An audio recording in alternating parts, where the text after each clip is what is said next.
ভাই রে ভাই, থটস অফ বিল্লাল ভাই এটা কি করলো? ফেসবুকের গোপন রহস্য ফাঁস করে দিল। থটস অফ বিল্লাল ভাই কিভাবে ফেসবুক থেকে ২ মাসের ভিতরে ৪০ লক্ষ টাকার উপরে ইনকাম করেছে, সেই রহস্য আজকে জানাবো আপনাদেরকে। থটস অফ বিল্লাল ভাই বলেন, আপনি যদি ফেসবুকের মধ্যে ভিউ বাড়াইতে চান, তাহলে ৩ টা টেকনিক আপনাকে অবলম্বন করতে হবে। প্রথমত হচ্ছে ভিডিওর রেগুলেশন ভালো হতে হবে। দ্বিতীয়ত সাউন্ড সিস্টেম অনেক ভালো হতে হবে। তৃতীয়ত আপনি কোন কনটেন্ট নিয়ে কাজ করতেছেন, আপনার কনটেন্টটা ভালো হতে হবে। তো আমি বলবো এই ৩ টার পাশাপাশি আপনাকে ধৈর্য ধরতে হবে। সফলতা একদিনে আসে না।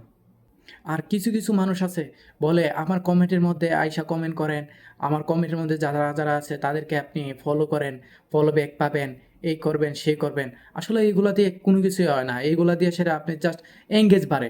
এঙ্গেজ বাড়লে কি আর ফলোয়ার্স বাড়ে? হ্যাঁ, আপনাকে কমেন্ট করতে হবে। তো আপনার যেটাতে মনে হবে যে আপনি কমেন্ট করবেন, সেটাতে করবেন। আর যেটাতে মনে হবে না, অযথা আপনি ওগুলোর মধ্যে আপনি গিয়ে কমেন্ট করবেন না। আপনার যেটাতে ভালো মনে হবে বা যে ভিডিওটা ভালো লাগবে সেই ভিডিওতে আপনি কমেন্ট করেন, সেই ভিডিওতে আপনি লাইক করেন।